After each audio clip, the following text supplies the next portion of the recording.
Hacer cine es algo muy exigente, no exige todo realmente, ¿no? O sea, es una exigencia absoluta y uno no puede engañarse al respecto, ¿no? O sea, uno no puede pensar que se puede abordar, hacer algo como una película como, o sea, más o menos, o con una concentración dividida en otras cosas, porque no funciona.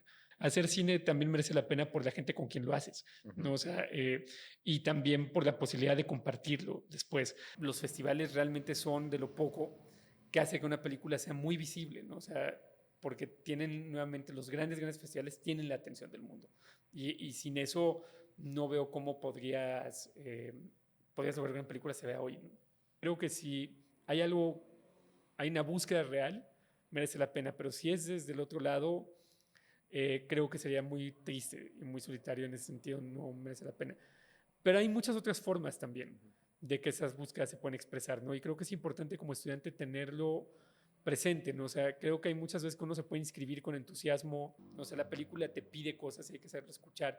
Y cuando uno toma esas decisiones equivocadas y te enfrentas a un público y te das cuenta que no entendieron nada de lo que pensabas que se iba a entender por estas cosas que forzaste, creo que ayuda también a que la siguiente vez que lo hagas, pues te despojes de estas cosas, nos digas, ok, perfecto, nada, o sea, nada de esto sirve, me voy a ir con lo que siento.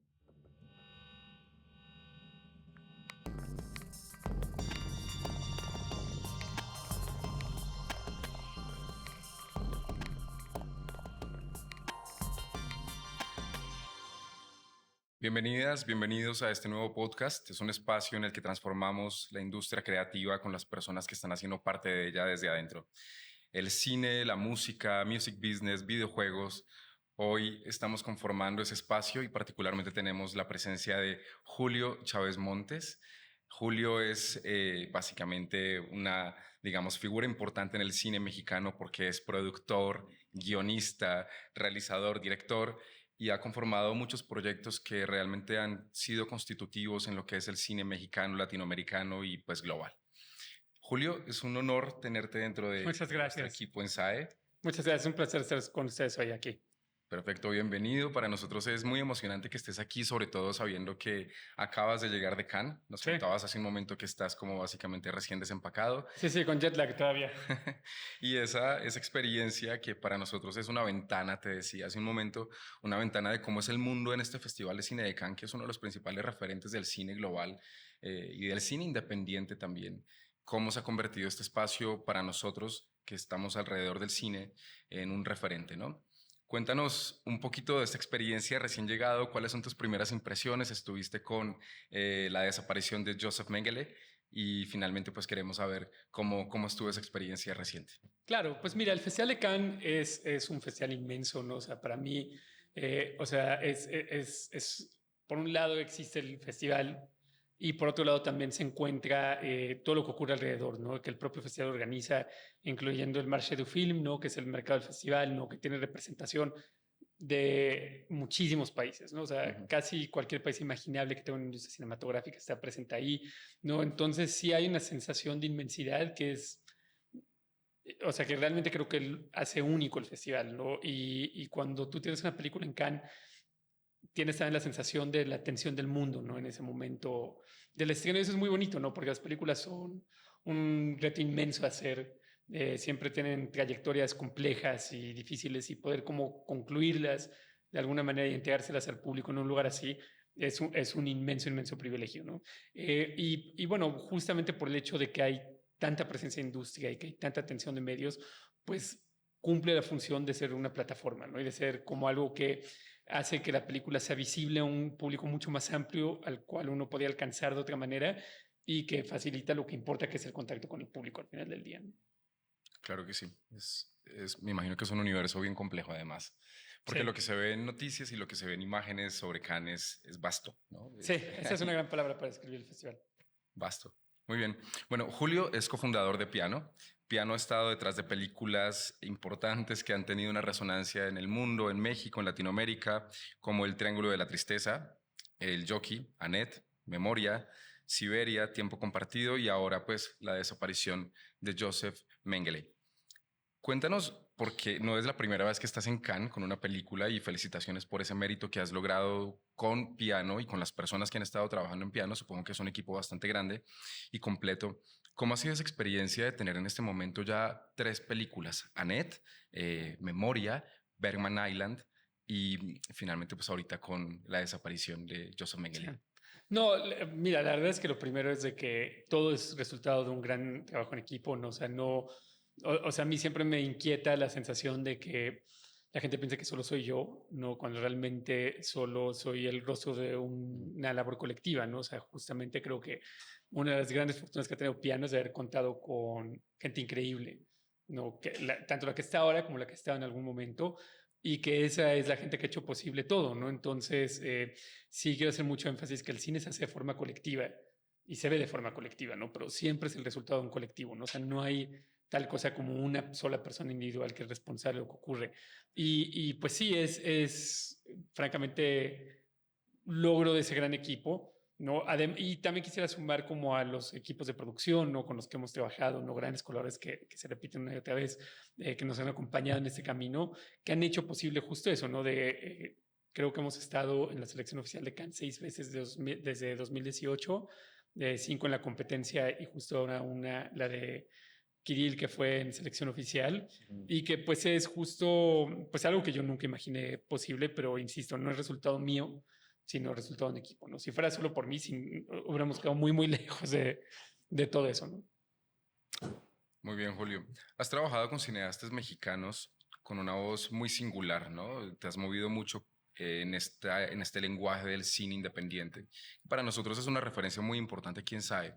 Emiliano Rocha, Sebastián Hoffman, Eugenio y María Volgovsky, Lucía Gajá y cineastas como Apichapong Guaracetakul, Leos Carax y entre otros, ahora con Kirill, ¿no?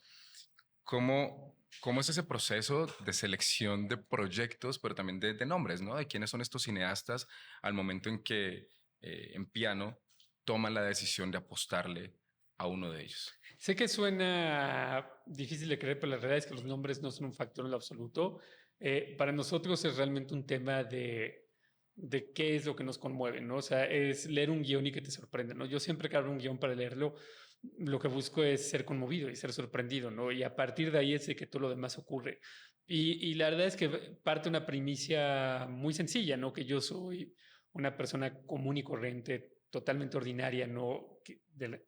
Como yo hay millones, ¿no? Entonces yo tengo la certidumbre de que si algo me habla a mí, le hablará a muchísima gente más, ¿no? Y es en lo que confío, ¿no? Lo que confío es en esa sensación de que hay algo que decir y algo que, no, o sea, como que te alerta otra vez a lo que te sucede y te despierta otra vez lo que sientes, porque mucho de eso tiende no, o sea, deteriorarse, ¿no? O hacia volverse inaccesible, ¿no? Y creo que es importante estar todo el tiempo buscando revitalizar la sensibilidad y la mirada y finalmente no es solo por el cine, sino por entender el mundo, ¿no? Muy bien, muy bello además que hables de la conmoción, ¿no? Porque para nosotros, finalmente, pues tenemos un entorno de creativos, somos artistas en medio de una industria, ¿no? Ujú. Y finalmente como que de repente esos elementos como la conmoción, la capacidad de asombro, la sensibilidad, se convierten en algo tan etéreo que muchas veces es difícil identificar cómo se cultiva eso. Yo creo que todo es intuición, ¿sabes? O sea, yo creo que yo creo firmemente en la intuición, creo que no es una cuestión que tenga una fórmula o que sea un proceso estrictamente lógico, pero la intuición para mí la entiendo como la definía David Lynch, que es justamente cuando hay como esta simbiosis entre la sensibilidad y el intelecto, y entonces creo que opera desde ese lado, ¿no? Y es ante todo que es tan incierto, creo que lo único que te puede dar como una orientación es justo la intuición, ¿no? O sea, el sentir las cosas, ¿no? Y tratar de silenciar el ruido de fuera y decir, esto me habla o no me habla, ¿no? O sea, porque creo que lo peor que puede ser es tratar de ser cínico, ¿no? De pensar en una trayectoria como algo donde dices, voy a elegir lo que esto debe estar de moda, entonces elijo esto, o no, me paso aquí o me paso allá, y que no haya como ningún tipo de congruencia, de coherencia en lo que haces, ¿no? O sea, no me imagino nada peor que mirar atrás y ver una filmografía que digas, todo esto es, ¿no? O sea, se movió por modas o por conveniencias, ¿no? Y no habla como de una idea o no un compromiso con una cierta idea de lo que puede ser el cine, lo que puede ser el arte. Entonces, para mí creo que eso es lo fundamental y es proceso y es algo que se va formando a partir de exponerse a diferentes cosas, ¿no? Y hacerlo de manera muy abierta y de la práctica, ¿no? De hacerlas también, ¿no? O sea, creo que en ambos lados es como se va construyendo una intuición, ¿no? Y que eso creo que lo que implica, y sobre todo sobre la gente joven, es una labor muy difícil que es la de ver de verdad, ¿no? Y el ver, ¿no? Y desarrollar una mirada implica purgar la mirada del ego, ¿no? De la vanidad, de la necesidad de gustar o de complacer, pero también al mismo tiempo, eso no significa que no, o sea, se vuelve sobre uno mismo nada más, sino que se abre y escuchas, ¿no? Y hace posible escuchar a otros y a partir de eso construir en conjunto, porque insisto, el cine se hace de manera colectiva. Vienes de otros entornos disciplinares fuera del cine y luego llegas al cine como con un, digamos que un histórico previo. ¿Crees tú que esto ha sido constitutivo en tu manera de ver el cine, en tu decisión y en tu propia sensibilidad?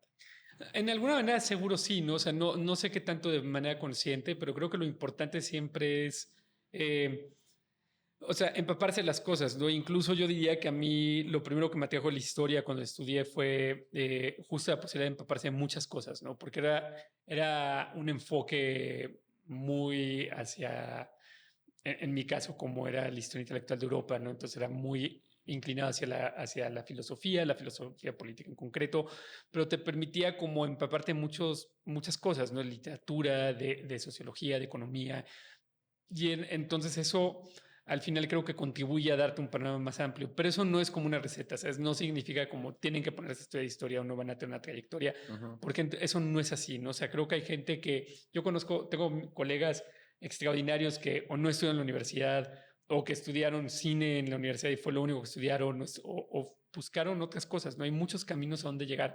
Yo creo que al final lo importante, ¿verdad?, es estar alerta al mundo, ¿no? O sea, estar alerta a las cosas que suceden y tratar como de empaparse de eso, ¿no? Y de saber que uno tiene que entrar en la maraña y en la confusión de lo que ocurre para poder encontrar algo que te importe decir, ¿no? O sea, y lo que te puede importar decir surge a partir de tu propia experiencia, ¿no? O sea, no se trata de pensar qué es lo diferente, qué es lo actual, sino yo creo las cosas a partir de la experiencia de uno decir, hay que hablar de lo que tú entiendes que es un componente de tu vida, ¿no? O de lo que observas o el mundo que te rodea, ¿no?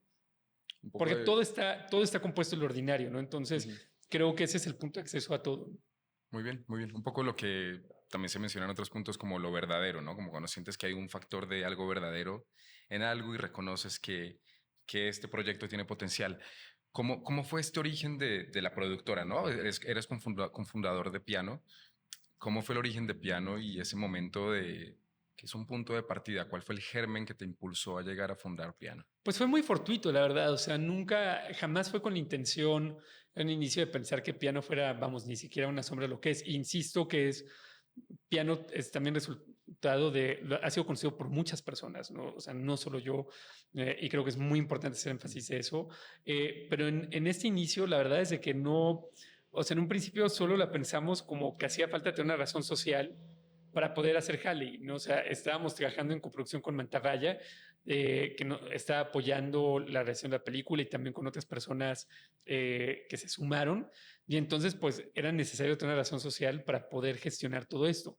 Y el nombre también fue muy fortuito porque se lo dio la directora de arte de Halley cuando participamos bueno, más bien Sebastián participó en este rally de cortos en Guanajuato junto con Ujú. Mantarraya, y en algún momento esta Gaby dijo, les va a caer un piano en la cabeza, ¿no? O sea, como expresión de lo que ellos querían hacer, porque era un rally con luchadores. Eh, y justo Sebastián tuvo esta idea de que el luchador que les tocó salía solo al final del corto, ¿no? Y eso le parecía, y Gaby usó esa expresión y entonces la palabra como que dijo, quedamos como piano, claro, eso funciona, ¿no? O sea, piano eh, como, ¿no? O sea, como que era una palabra hermosa, casi lo mismo en todos los idiomas. Entonces dijimos, eso nos funciona, es piano.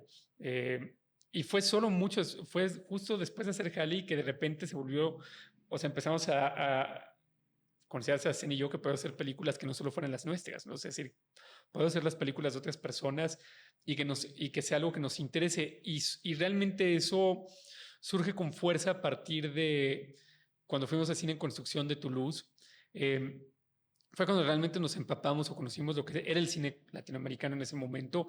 Y si bien lleno de grandes propuestas y de cosas muy respetables y admirables, nos parecía que estaba construido como de una manera que favorecía como un realismo social con el que no nos identificábamos, ¿no? Y que sentíamos que no era, que estaba bien como un recurso más para hablar de nuestra realidad o de lo que percibíamos, pero que no era lo único, ¿no? O sea, yo estoy muy convencido que el realismo no es la única manera de acceder a la realidad.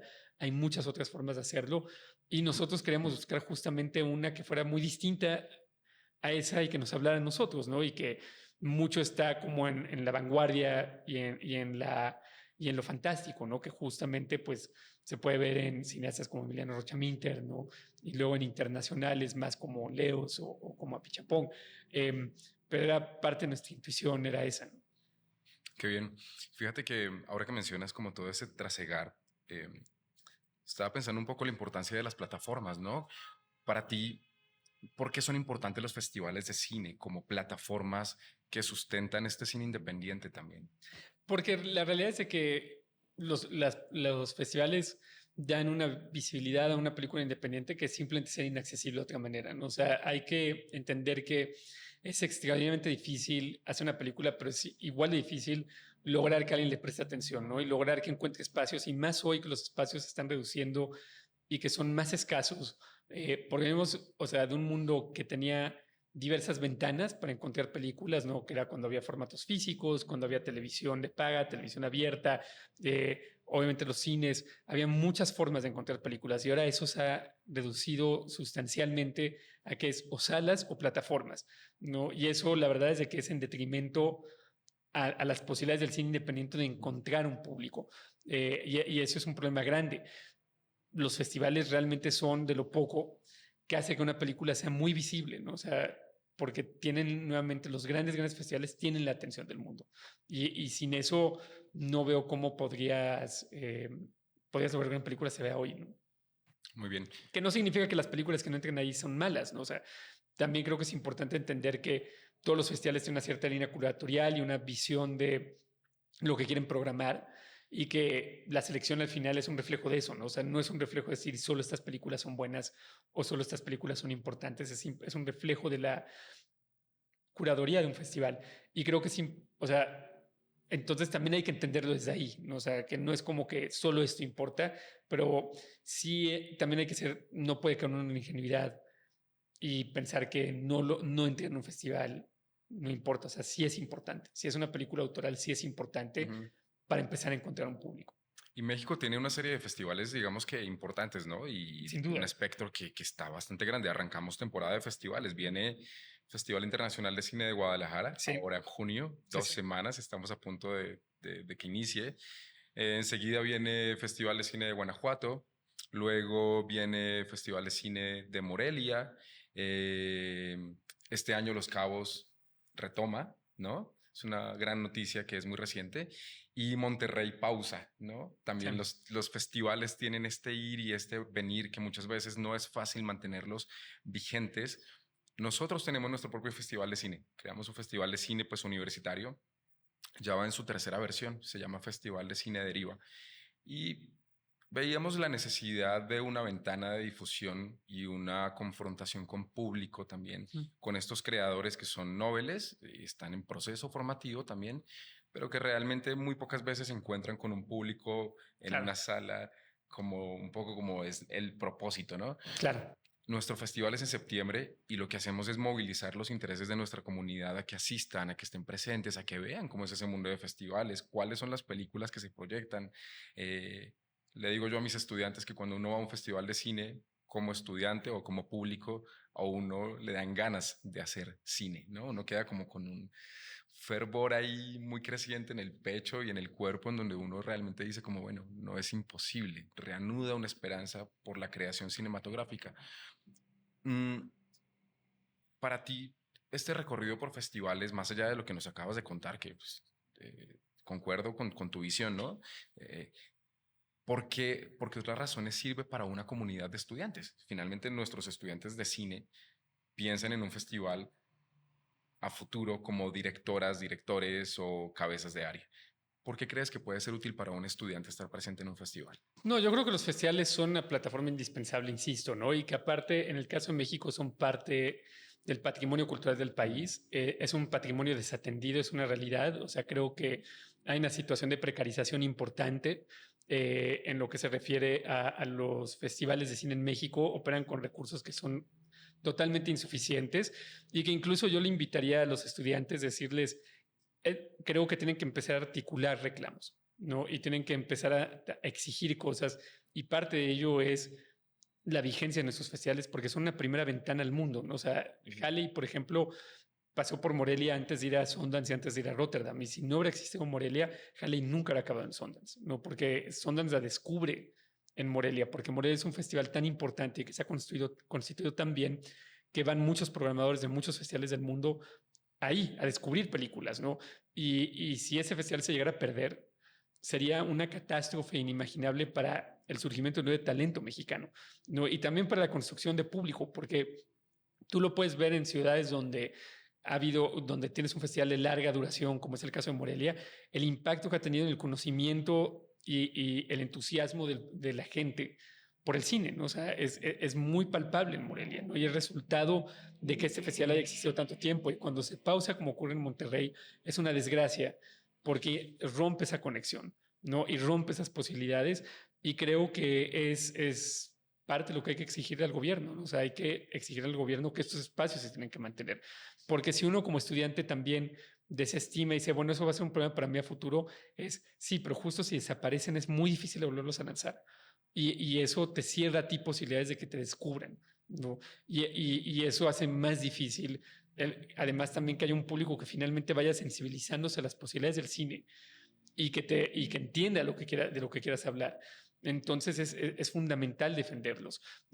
Creo que también es importante este ejercicio de que hagan un festival ustedes, porque al final el único propósito de hacer una película es que llegue un espectador, ¿no? Es poderla compartir, porque si no, no tiene sentido, ¿no? O sea, cualquier cosa, o sea, limitar la experiencia de una película al hacerla, o sea, para mí es fútil, ¿no? Porque ¿cuál es el propósito de hacer algo cuya vitalidad depende de que otras miradas quepan, ¿no? Y de que otras personas encuentren algo que les hable, ¿no? Y que los conmueva. Y eso solo puede ocurrir si se comparte. Entonces, las cosas cobran sentido ahí y guardárselas no sirve de nada. Y también creo que uno aprende mucho o sea, se nutre mucho la mirada de los demás, ¿no? Y es de las cosas justo que puede afilar la intuición, porque hay muchas veces, y que es normal al principio, y hay gente que lamentablemente nunca logra como despegarse de ello tampoco, que el ego no te hace pensar como, no, es que esto tiene que estar porque se va a ver muy padre, o va a ser muy impresionante, o este nombre va a pantallar, y nada de eso nutre una película.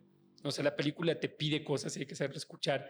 Y cuando uno toma esas decisiones equivocadas y te enfrentas a un público y te das cuenta que no entendieron nada de lo que pensabas que se iba a entender por estas cosas que forzaste, creo que ayuda también a que la siguiente vez que lo hagas, pues te despojes de estas cosas, no digas, ok, perfecto, nada, o sea, nada de esto sirve, me voy a ir con lo que siento, ¿no? Y con lo que siente la gente que se rodea el proyecto y que intuye lo mismo, ¿no? O sea, ¿qué es lo que pasa cuando las cosas funcionan? Todo el mundo acaba intuyendo lo mismo también.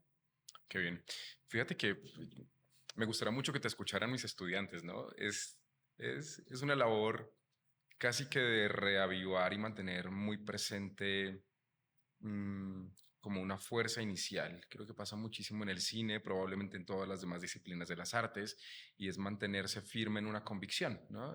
Si tú escoges estudiar cine, de repente tienes ganas de estudiar cine el primer año y de repente dices como, uy, no, esto está muy complejo, yo me imaginaba que iba a estar más frente a cámaras y en realidad es un trabajo pues de un proceso de conciencia muy profundo, de estarse nutriendo. ¿Tú qué habilidades crees que debe desarrollar un cineasta que quiere involucrarse en la industria? Bueno, primero yo creo que está bien como explorar cosas y creo que también es muy sabio darte cuenta si algo no es para ti, ¿no? O sea, y creo que esto, o sea, hacer cine es algo muy exigente, no exige todo realmente, ¿no? O sea, es una exigencia absoluta y uno no puede engañarse al respecto, ¿no? O sea, uno no puede pensar que se puede abordar hacer algo como una película como, o sea, más o menos o con una concentración dividida en otras cosas porque no funciona. O sea, realmente exigen todo y hay que saber si es algo que vale la pena para ti, ¿no? O sea, y eso implica decir, o sea, cuando uno hace películas de forma profesional, conlleva muchísimos sacrificios personales, muchísimos sacrificios de todo tipo, porque te vas a ausentar de tu vida mucho tiempo, o sea, mucho tiempo. No sé, una película te ausenta de lo que sea tu vida, da pausa durante mucho tiempo y te tienes que salir de ello y tiene que merecer la pena por lo que lo haces, ¿no? Y tiene que haber una convicción justamente detrás. Si no la encuentras, creo que está muy bien cambiar. No sé, creo que eso es perfectamente legítimo. Yo soy historia y no soy historiador, ¿no? Entonces, no, o sea, eso creo que uno tiene que abordarlo con esa libertad. Y en cuanto a las habilidades, yo creo que la principal y la más importante es saber hacer equipos, porque nadie tiene todo. O sea, nadie posee todas las herramientas, o sea, que requiere una película. O sea, no hay una sola persona que tenga, o sea, el dominio, no en el lado de producción, el dominio de un presupuesto o de negociar equipos de producción o negociar elencos, o también el lado creativo para saber si las cosas funcionan o no funcionan, o poder tener como un diálogo con el director, no, o poder ser como muy diplomático y negociar con coproductores o con festivales o con distribuidores o con quien sea, ¿no? O sea, o con actores. Entonces, todo al final es saber reconocer tus carencias, saber reconocer qué es lo que tú no puedes hacer y encontrar gente que sí sepa, ¿no? Y rodearte de eso, ¿no? O sea, porque además es, insisto, es un proceso colectivo, no es algo que requiere que una sola persona sea capaz de todo, sino que requiere que haya personas que reconozcan de lo que no son capaces para que todo sea posible. O sea, eso creo que es lo fundamental. Insisto, es algo que exige hacer a un lado el ego, ¿no? Y saber escuchar a los demás y saber colaborar es lo fundamental. Si no, no va a funcionar nunca. Es un arte colectivo. Muy bien. Para ti, en este proceso de pasar por muchos directores, directoras, ¿cómo reconoces de pronto una particularidad en una persona que ya viene con una formación cinematográfica o no? Pero ¿cómo reconoces una particularidad que te permite identificar más allá del guión, que te permite identificar una gran posibilidad dentro de un proyecto?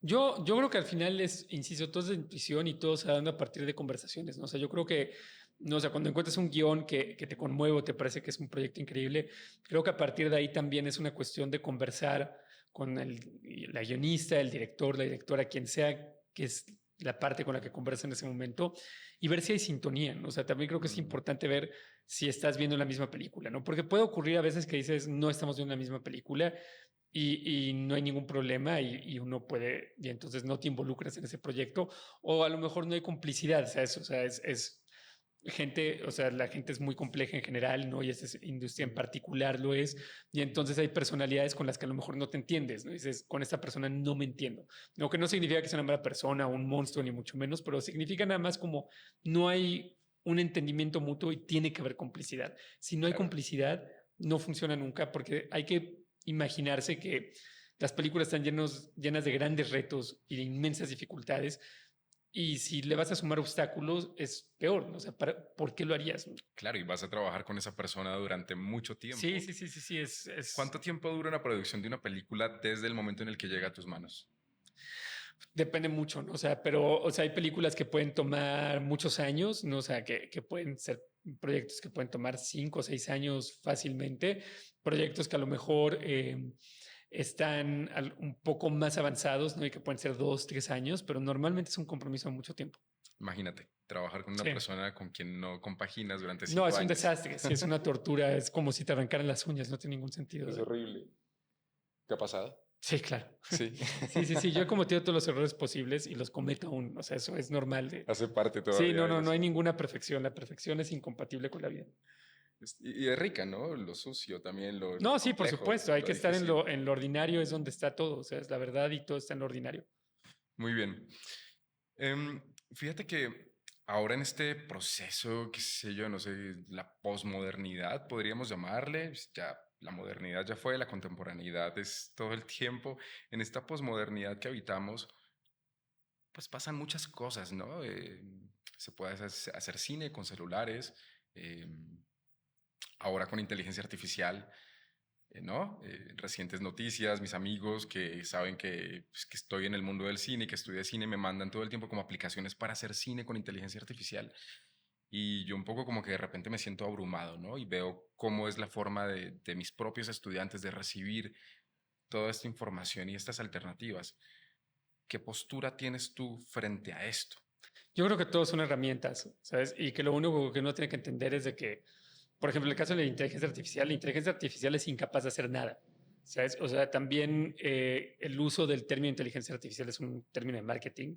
O Ujú, sea, en realidad son modelos de lenguaje, o sea, los llaman como large language models, ¿no? O sea, que son como básicamente como modelos muy complejos de predicción, ¿no? Y necesitan bases de datos inmensos para predecir lo que se pide, pero no hacen nada porque no tienen ningún tipo de conciencia o sensación de lo que hacen, ¿no? O ujú, sea, es como pensar que una cámara es algo que puede hacer una película porque la prendes y mm, retrata, ¿no? O sea, creo que la inteligencia artificial es lo mismo. Al final es una herramienta y cada quien decide qué herramienta se utiliza para abordar la realidad, porque lo único que importa es cómo abordas la realidad, ¿no? O sea, cómo abordas la experiencia de estar hoy vivo y que te hable a ti, ¿no? Y que te reconozcas en ello, ¿no? Y si eso es, o sea, y creo que es bien importante que esa pregunta sea central, ¿no? O sea, creo que muchas veces existe la tentación, a veces como de, no, como de copiar, ¿no? De mantener o hacer homenajes, ¿no? De tratar como de abordar o hacer las cosas con los recursos que alguien más estableció, ¿no? O sea, que es como muy popular aún que la gente utilice los recursos de la nueva ola francesa ujú, y sigue habiendo muchas películas y muchas cosas que siguen haciendo uso de esos recursos y haciendo homenajes, lo cual me parece además bastante contradictorio, comparte el espíritu disruptivo de eso, aunque también ellos mismos hacen homenajes, pero bueno. ujú, Creo que al final del día uno tiene que buscar decir, ok, está genial, pero te sirve para hablar de lo que tú sientes o intuyes, que te pasa, que le pasa a otras personas, de lo que te rodea, porque al final eso es lo único que importa. Y si la inteligencia artificial es una herramienta que te sirve para hablar de tu experiencia del mundo, de lo que intuyes, qué es lo que ocurre, úsala. O sea, para mí no hay cosas que, o sea, salvo obviamente cuestiones de maltrato, de violencia, todo lo demás que sean herramientas que no le hagan daño a nadie más, creo que es algo que es lícito. Ahora, insisto, son herramientas, ¿no? Y el error sería pensar como, mm, yo no creo que haya ninguna herramienta que te lo hace fácil, creo que hay herramientas que te lo hacen posible. Si te lo hacen fácil, estás haciendo algo equivocado, ¿no? Porque nada debe de ser fácil, ¿no? O sea, o sea, ujú. en una búsqueda nada puede ser fácil. O sea, si de repente todo te está saliendo como sin ningún esfuerzo, entonces creo que estás en un lugar que ya estabas y o que es un lugar ya común y que no hay ningún descubrimiento. Y si no hay ningún descubrimiento, no tiene sentido. Entonces hay que empujarse más, ¿no? Y yo siempre he sentido, recuerdo mucho eh, las palabras de Rilke, ¿no? Un poeta alemán de principios del siglo XX, ¿no? Que hacía mucho énfasis en tratar siempre de profundizar, ¿no? De siempre buscar llegar un poco más lejos, ¿no? A esto que él llamaba como el lugar donde el silencio reina, ¿no? Donde las palabras no accesan y que era como una búsqueda de imposible, pero a la vez que requiere este gran esfuerzo de acercarse más y más. Y creo que es lo que uno tiene que hacer siempre. Entonces, abordado desde ahí, yo creo que la inteligencia artificial es algo que como herramienta seguro servirá para tratar de expresar la monstruosidad de esta realidad, ¿no? Y la esquizofrenia de nuestra experiencia, ¿no? Eh, pero depender de ella en lo absoluto, pues me parece que es un error.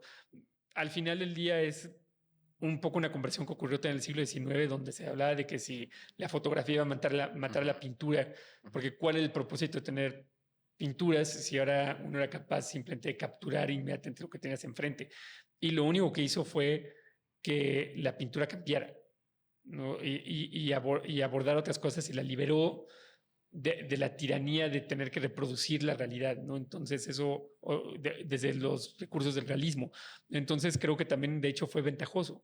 Eh, y la cámara en sí no ha sido suficiente para la fotografía, ¿no? O sea, la fotografía también ha requerido como de descubrir un lenguaje de edición y de manipulación y también como Ujú. de instalación. Entonces las cosas nunca son lo que aparentan al principio, ¿no? O sea, nunca son tan fáciles ni resuelven tan fácil como uno cree. Pero sí Asustan. son herramientas que si uno las usa, te pueden llevar a acceder a otras cosas. De repente asustan, ¿no? Sí, sin Imagínate, duda, eso es normal. Tener miedo es absolutamente normal. Es estamos, un mundo aterrador. es un mundo aterrador, estamos a 99, a 199 años de la creación de la primera fotografía de la cual existe registro en la historia de la humanidad.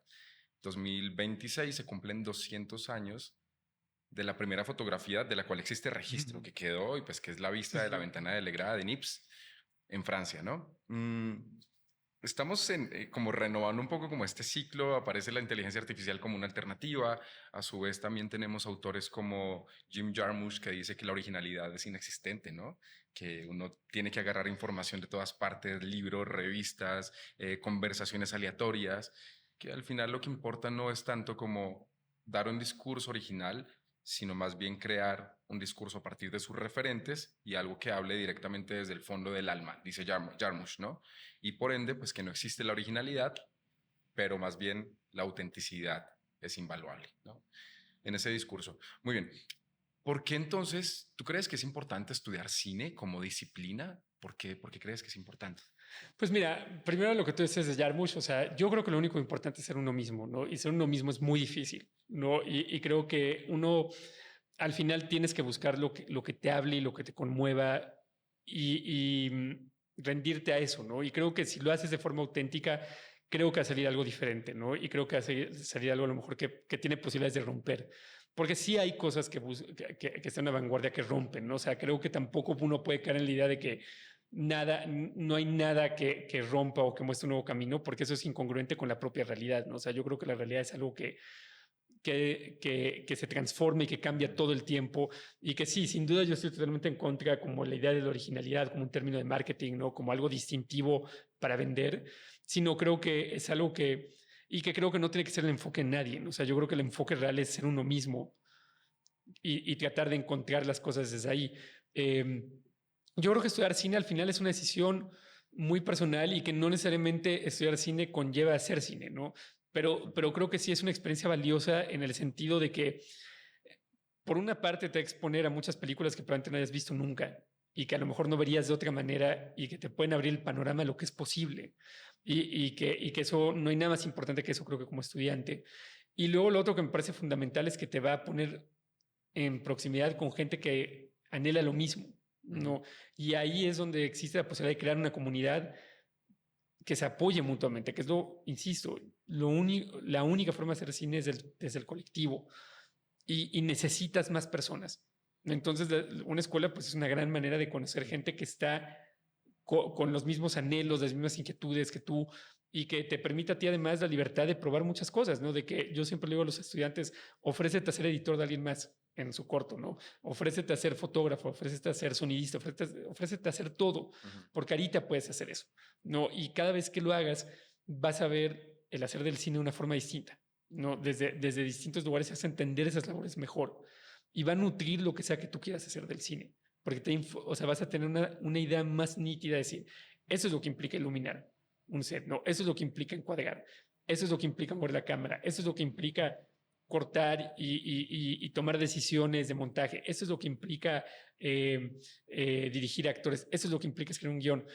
Y además hacerlo de esa manera te ayuda a encontrar gente que luego lo haga por ti, ¿no? Y creo que es en esa reciprocidad que empiezas a encontrar lo que importa en el cine, ¿no? Que es hacerlo con gente en la que crees y que cree en ti y que es como un viaje conjunto, ¿no? Si no, no tiene ningún sentido. O sea, hacer cine también merece la pena por la gente con quien lo haces, ¿no? O sea, y también por la posibilidad de compartirlo después.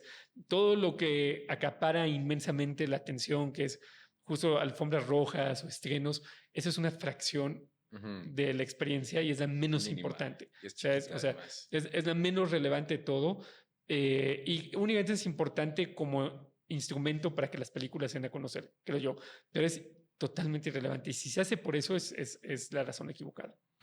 Muy bien. ¿Cuáles han sido tus principales satisfacciones en el mundo del cine?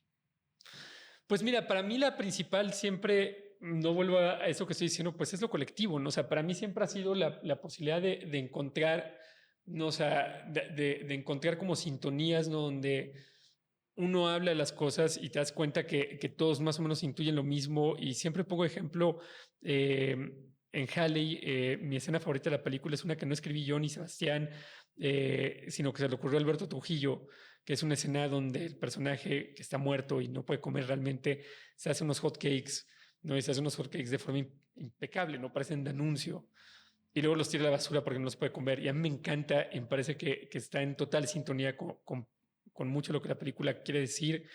pero no vino ni de mí ni de Sebastián, ¿no? Y eso creo que es lo hermoso, es justo cuando eso ocurre, ¿no? Cuando te das cuenta que hay algo, que hay como esta comunión y esta idea donde todos creen en la misma película y todo el mundo quiere que sea posible, ¿no? Y suma su talento y su habilidad y su entusiasmo y su energía a este esfuerzo colectivo, ¿no? Que poco importa quién es el autor al final, o sea, importa por supuesto en que le da sentido y le da estructura, pero al final lo que importa también es todo esto que se suma, ¿no? Y que se siente propio, ¿no? Y una película cuando realmente es una experiencia hermosa se siente propia, ¿no? Que pienso mucho también en Memoria, ¿no? En la generosidad con la que trabaja Pichapong, lo generoso que es como artista y cómo eso se vio reflejado, ¿no? Cuando se anunció que la película será en competencia en Cannes, lo primero que hizo Api fue publicar una foto del crew, ¿no? O sea, como agradeciendo a todo el mundo.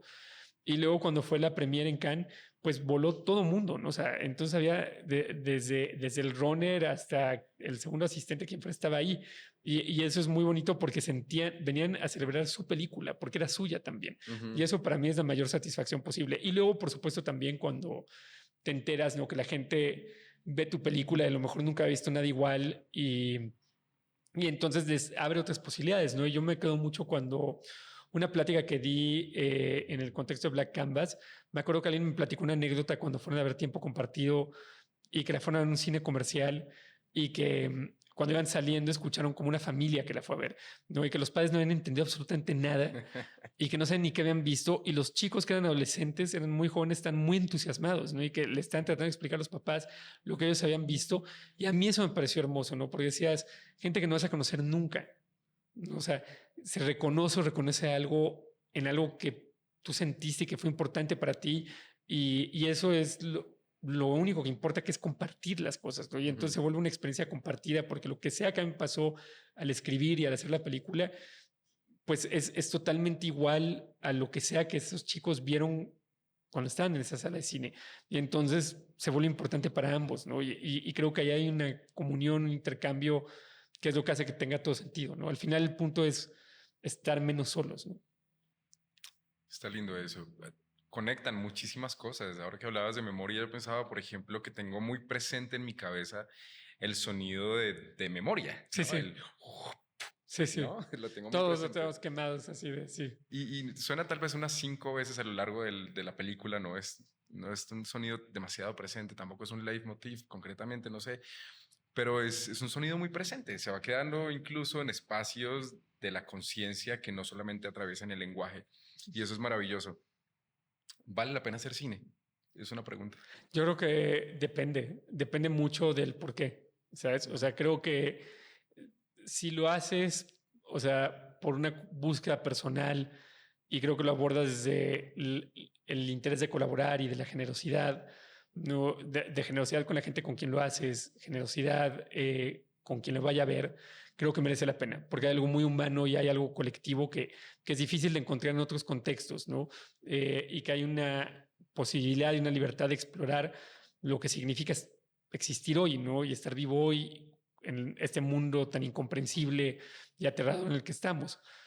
Si lo haces desde el cinismo, ¿no? De querer vangloriarte personalmente y de que tienes una fijación, una idea de lo que es un director, directora, productor o guionista y que lo que quieres es acaparar atención de alguna forma, yo creo que es muy vacío, ¿no? O sea, creo que si tu experiencia de ellos se limita como al reconocimiento de los demás o como el aplauso de los demás, eso, o sea, creo que lo que te vas a encontrar es algo que es tan difícil de hacer que ese momento tan fugaz no va a merecer la pena, ¿no? Y que además creo que es algo que te contamina, ¿no? Y que hay que tener cuidado, o sea, muchas veces creo, a la gente digo que es el mismo error quedarse mucho tiempo en el éxito como quedarse mucho tiempo en el fracaso. De ambos hay que sacar lo justo, o sea, hay que sacar lo concreto y decir, ok, perfecto, yo de esto aprendí, esto hay que irse a lo siguiente. ¿No? Y yo, por ejemplo, no vuelvo a pensar en lo que ya ocurrió, ¿sabes? O sea, yo no vuelvo a pensar en memoria, o sea, en lo que pasó en memoria o con Annette o con nada, o sea, porque eso ya fue. Y si te quedas pensando en eso y te quedas como, no, es que cuando estuvo, no, tirando la tristeza en Cannes, es decir, eso ya fue, ¿no? Y hay que pensar en lo que sigue, ¿no? Y estar en la parte que es el día a día de hacer una película, ¿no? Y creo que si hay algo, hay una búsqueda real, merece la pena, pero si es desde el otro lado, creo que sería muy triste y muy solitario en ese sentido, no merece la pena. Pero hay muchas otras formas también de que esas búsquedas se pueden expresar, ¿no? Y creo que es importante como estudiante tenerlo presente, ¿no? O sea, creo que hay muchas veces que uno se puede inscribir con entusiasmo a una carrera o un curso y pensar que esto es lo que quieres hacer con tu vida y hay tanto por vivir que es muy difícil de entenderlo e imaginarlo cuando tienes 20 años, ¿no? O sea, Ajá. todo lo demás que te va a pasar. Y creo que es lícito de repente voltearse y cuestionar, decir, bueno, esto yo me imaginaba una cosa y esto no es lo que yo me imaginaba y realmente es otra, ¿no? Y que si de repente hay otra disciplina, otra forma de expresar tu vida que te funciona, la fotografía, la pintura, la escritura, o a lo mejor algo que ni siquiera está en las artes, Ajá. creo que eso está bien. No, o sea, al final lo que importa es tratar de ser uno mismo y reconocerse uno mismo en lo que intentas hacer. Y si lo que estás intentando hacer no estás tú o no te sientes ahí, pues no es lo tuyo y está perfecto. O sea, y creo que no merece la pena hacer cine también si te fuerzas a estar por una idea previa de, es que yo ya gasté tanto tiempo, ya invertí tanto tiempo, sí, pero si no te encuentras y no te ves, ¿cuál es el propósito? O sea, estás perdiendo lo único que vale de verdad, que es tu tiempo, ¿no? Tu tiempo de existir. Sí. Y tu capacidad de convicción, ¿no? ¿Hasta qué punto te estás tratando de convencer de algo que probablemente no está en tus palabras, pero probablemente no en el resto de tu Sí, experiencia y sí, tu sí, sí. cuerpo? Por eso la intuición es tan importante Ujú. porque si le haces caso a la intuición es muy difícil que te engañes. Sí. O sea, porque la intuición, o sea, te obliga a enfrentarte a las cosas y para mí es la mejor herramienta como para quitarte de encima como ideas erróneas que todo el mundo tiene. Yo me equivoco todo el tiempo también y tengo ideas equívocas que enfrento, que lo único que me salva de ellas es, y no siempre, pero casi siempre es Ujú, enfrentarlas con la intuición. ujú. Sí, sí, sí. Y es maravillosa, ¿no? Aunque también es difícil de descifrar, pero es bello tenerla presente. Hablabas de lo que sigue. ¿Qué sigue? De lo que sigue, pues más películas, o sea, pues más proyectos, Mexicana, de todo, ¿sabes? De latinoamericana, todo, ¿de sí, dónde? de todo. Ahora No, de todo, ¿sabes? O buscarte sea, dónde. estamos terminando varias películas, ¿no? Algunas que ya se conocen como un documental que estamos haciendo con Lucrecia Martel. Lucrecia Martel, muy bien. Sí, estamos en proceso, yo creo, de terminar. Estamos también, bueno, Sebastián y yo esperamos hacer nuestra siguiente película el próximo año. Em, también estamos en la siguiente película de Pichapong. Entonces hay como varios proyectos así que estamos haciendo, algunos que nos han anunciado, otros que sí, que nos entusiasman mucho. Ya quiero que nos cuentes más adelante. Este espacio, SAE, y finalmente nuestros estudiantes y nosotros que conformamos una parte, un eslabón de la industria, te damos la bienvenida. Julio, cuando quieras, estás aquí, pues como súper invitado. Para nosotros Muchas eres un gracias. referente del cine mexicano, del cine internacional. Muchas gracias. Ahora que me dices, Lucrecia Martel es una belleza también Sí, sí, lo es que increíble. hace. Pues, también estás trabajando en coproducción con Argentina, lo cual es maravilloso. También es un universo muy complejo, muy completo. Em, bueno, básicamente quiero que ya terminemos un poquito este espacio, pero quiero que nos des de pronto como tal vez, no sé si un consejo, pero más bien como una frase que te ha servido a ti en el pasado en tus proyectos cuando estás pasando dificultades y no logras de pronto ver la solución. ¿Qué frase te ha servido a ti? O qué, más bien, mira, ¿qué frase, qué película, qué libro o qué autor? Mira, yo creo que a mí lo que nunca pienso como tanto específicamente en textos, ¿no? Cuando uno se hace una película, porque es como estar, cuando las cosas van mal es difícil, es como estar en un incendio y ponerte a pensar, ¿no? En qué citar, pues es difícil, ¿no? Em, pero, o sea, yo creo que uno de los consejos más útiles que he recibido en la vida fue de un profesor en la universidad que me dijo, nunca aceptes responsabilidad sin autoridad y que creo que eso es bien importante al hacer películas, ¿no? O sea, no te hagas responsable de lo que no tengas ningún tipo de control sobre el resultado, ¿no? O sea, si a ti te otorgan una responsabilidad, tiene que ser equivalente a la autoridad que te van a dar o al poder que te van a dar para llevarla a cabo, ¿no? Entonces, también muchas veces si uno está empezando y te ofrecen algo y dices, no, voy a tener esta oportunidad increíble, pero es una oportunidad que te va a cargar de responsabilidades y no te va a dar nada lo que necesitas para poder cumplirlas, hay que decir que no. ¿No? Y eso a mí me parece bien importante. Y insisto, en general, cuando las cosas van mal. Yo tengo mucha sangre fría y la verdad es que creo que al final eso me ayuda y me ayuda como nuevamente remitirme a la intuición y a tratar de sentir realmente dónde están las cosas, ¿no? Y también confiar, ¿no? O sea, uno confía de que tienes un gran equipo, ¿no? O sea, de que si armaste bien el equipo, tienes un gran equipo que va a tener soluciones que no vas a tener tú, ¿no? Y que eso es súper, súper importante. Julio, muchísimas gracias. Bueno, nos vemos en el siguiente episodio Gracias. del podcast. Espero que no sea el último en el que nos Yo acompañes, también. Julio. Ya vamos a ver en qué espacio te vinculamos. Bienvenido a nuestro Festival de Cine Derivas en septiembre. Ojalá puedas participar, así sea para ir a ver Sí, sí, sí, me únicamente encantaría. como Ojalá sea posible, me sí. encantaría. Bienvenido, Julio. Muchas Muchas gracias. gracias. Gracias a ustedes, de verdad. Gracias por la invitación.